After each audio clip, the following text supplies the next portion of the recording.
Hi mass ఎలా ఉన్నారంతా? So, ఈ రోజు ఏముంది ఏప్రిల్ 14 దాకా రోజు కాలేజ్‌కి వెళ్ళడమే మన పని. సో, ఈ 3 నెలలు ప్రాజెక్ట్ వర్క్ అని చెప్పి ఆడతా పాడతా గడిపేసాం. ఇంకన్నా ప్రాజెక్ట్ వర్క్‌ని ముందుకు తీసుకెళ్దాం అని చెప్పి ఇవాళ నుండి స్టార్ట్ చేసాం. మా ప్రాజెక్ట్ వర్క్ స్టార్ట్ చేస్తున్నామని ఏంటా అనుకుంటున్నారు? అది పేపర్ పల్ప్. దాంతోనే మా ప్రాజెక్ట్ స్టార్ట్ చేసాం. అది రాసేసిన పేపర్‌తో పేపర్ పల్ప్ చేయడం వల్ల అలా బ్లూ కలర్‌లో ఉంది. సో, దాన్ని కొంచెం వైట్ కలర్ తీసుకొద్దాం అని చెప్పి నేను మా బ్యాచ్‌మేట్ ఎంత కుస్తీ పడినా అది స్లైట్‌గానే కలర్ చేంజ్ అయింది.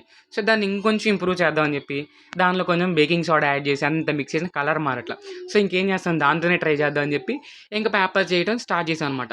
ఫస్ట్ ఒక స్క్రీన్‌లోకి తీసుకొని దానిలో ఉన్న వాటర్ డ్రైన్ చేసేసాం. ఒక క్లాత్ ఏసి డస్టర్‌తో. సో, ఇంక దాన్ని డ్రై చేయాలి కదా!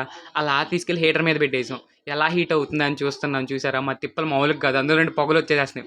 ఓ పక్కన ఎలా వస్తదా ఆ అవుట్‌పుట్ అనేది అదొక భయం. చూసారు కదా! మేము అనుకున్నట్టే కానీ మరీ అంత కాదులే గానీ ఒక చిన్న హోల్ అయితే పడింది పేపర్‌కి. సో, పేపర్ అంతా బానే వచ్చింది. అది రీసైకిల్ చేసింది.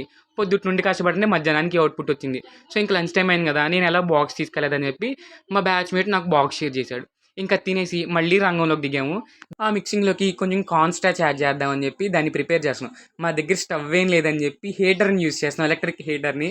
ఆ పేపర్ డ్రై చేసేదానికి యూజ్ చేసేదది. సో, ఇంక మా వోడిని వీడియో తీయరా అని చెప్తే వాడు ఇష్టం వచ్చినట్టు తీస్తున్నాడు. సో, టోటల్ మా అవుట్‌పుట్ ఏందో తెలుసుకోవాలంటే నెక్స్ట్ ఇంకా వీడియో కంటిన్యూ అవుద్ది చూసేసేయండి.